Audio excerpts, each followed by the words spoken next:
Now we will see reactions of phenols. फिनॉल्सच्या काही reactions आपण already बघितलेल्या आहेत, परंतु काही स्पेशल रिॲक्शन्स आपल्याला बघायच्या आहेत. That is the electrophilic substitution reactions of phenols. आता ह्या जे इलेक्ट्रोफिलिक सबस्टिट्यूशन रिॲक्शन्स फिनॉल्स का देतो, तर त्याचं कारण आहे बेन्झिन रिंगपेक्षा हा जो कंपाऊंड आहे फिनॉल हा असतो आर्थो अँड पॅरा डायरेक्टिंग.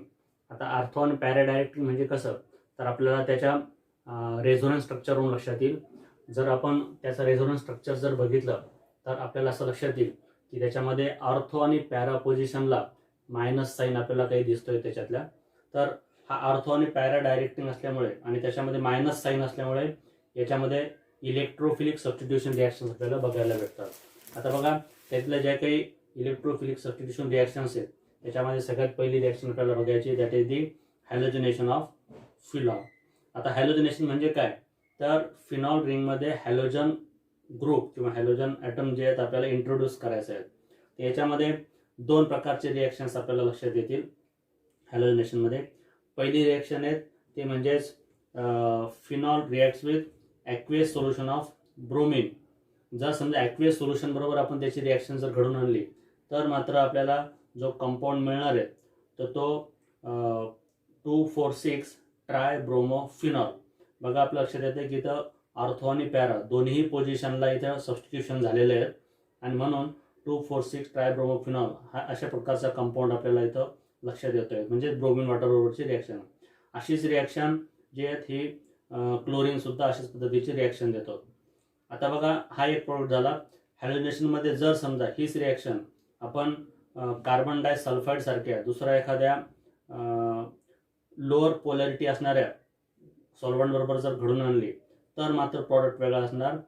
एका वेळेस आपल्याला लक्षात येईल इथं की ऑर्थो ब्रोमोफिनॉल आणि पॅरा ब्रोमोफिनॉल दोघांचंही मिक्सचर इथं तयार होणार आहेत.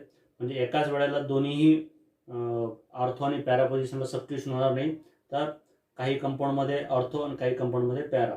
त्याच्यामध्ये पॅरा कंपाऊंड हा मेजर कंपाऊंड असणार आणि अशा पद्धतीचं कंपाऊंड इथं तयार होतं. याला म्हटलं जातं halogenation of phenol. Second reaction आहे that is the nitration of phenol. Nitration of फिनॉलमध्ये लक्षात येईल आपल्या की जेव्हा नायट्रेशन म्हणजे काय, इंट्रोडक्शन ऑफ नायट्रो ग्रुप.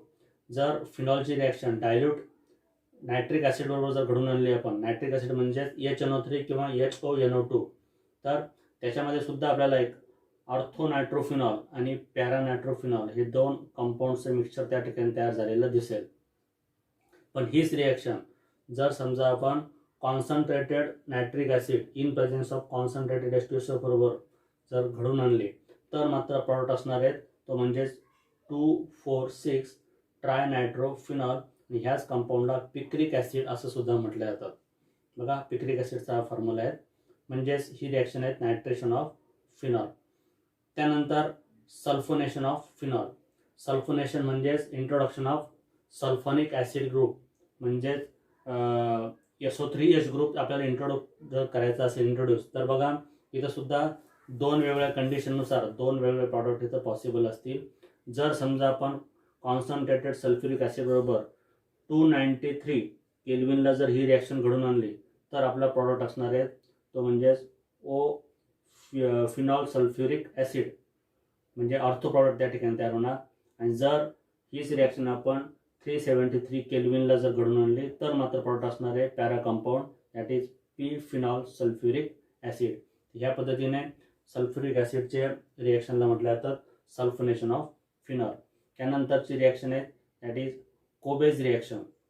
आता ह्या कोबेज रिॲक्शनमध्ये काय होतं बघा, जेव्हा सोडियम फिनॉक्साईड अल्कोहोलचे आपल्याला माहिती आहे की जर समजा फिनॉलची रिॲक्शन जेव्हा सोडियम हायड्रॉक्साईड बरोबर होते तेव्हा त्याचा प्रॉडक्ट असतो तो म्हणजे सोडियम फिनॉक्साईड.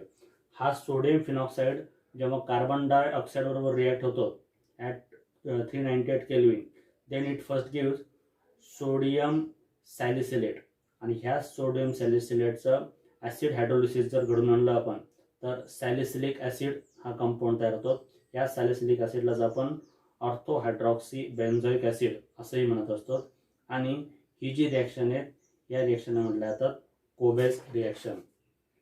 पुढची रिॲक्शन सोपी बघा, ती म्हणजे oxidation of phenol. Oxidation of फिनॉलमध्ये काय होतात की जेव्हा फिनॉलचं ऑक्सिडेशन घडून आणले जातात in presence of chromic anhydride. तर किंवा अजून एक पॉसिबिलिटी ती म्हणजे sodium dichromate in presence of H2SO4. तर तयार होणारा प्रॉडक्ट बघा, फिनॉलच्या ऐवजी दोन्ही पॅरा पोझिशनला 2 ऑक्सिजन आपल्याला इथं अटॅच झालेले दिसतात. त्याला म्हटले जातात पी बेन्झोक्विनॉन. ह्या कंपाऊंडचं नाव आहे पी बेन्झोक्विनॉन. त्यानंतर त्याच्यातली पुढची रिॲक्शन ती म्हणजे कॅटॅलिटिक हायड्रोजनेशन ऑफ फिनॉल. आता हायड्रोजनेशन म्हणजेच काय, तर थोडक्यात त्याचं रिडक्शन करतोय आपण in presence of catalyst like nickel. निकेलच्या प्रेझेन्समध्ये जेव्हा आपण त्याचं हायड्रोजनेशन करतो at 433 kelvin, then we will get the product cyclohexanol. Cyclohexanol म्हणजेच काय होतंय बघा, जिथं जिथं डबल बॉन्ड होतात बेन्झीन रिंगमध्ये त्या सगळ्याच ठिकाणी म्हणजे सर्वच्या साई ठिकाणी एक हायड्रोजन इथं अटॅच झाल्यामुळे डबल बॉन्ड चालले जातात आणि आपल्याला एक कंपाऊंड मिळतो, त्याचं नाव आहे सायक्लोहेक्झॅनॉल किंवा सायक्लोहेक्झिल अल्कोहोल. तर ही होती त्याची कॅटॅलिटिक हायड्रोजनेशन. आणि त्यानंतरची त्याची लास्ट रिॲक्शन आहे that is the reduction of phenol. Reduction of फिनॉलमध्ये बघा, जेव्हा तो झिंक या मेटलबरोबर तो रिड्यूस केला जातो तेव्हा तयार होणारा जो कंपाऊंड आहे तो म्हणजे benzene ring with zinc oxide as the by product. आणि ही जी रिॲक्शन आहे हीच आपण 11मध्ये सुद्धा बघितलेली आहे, दॅट इज प्रिपरेशन ऑफ बेन्झीनमध्ये. So these are the reactions of phenols. त्याच्यामधल्या इलेक्ट्रोफिलिक सबस्टिट्यूशन रिॲक्शन जे आहेत या प्रकारचे रिॲक्शन आहेत. आता याच्यामध्ये इथर्स राहिलेले आहेत आपल्याला, प्रिपरेशन मेथड्स आणि त्यानंतर त्याच्या काही chemical properties that we will see in the next video. Thank you.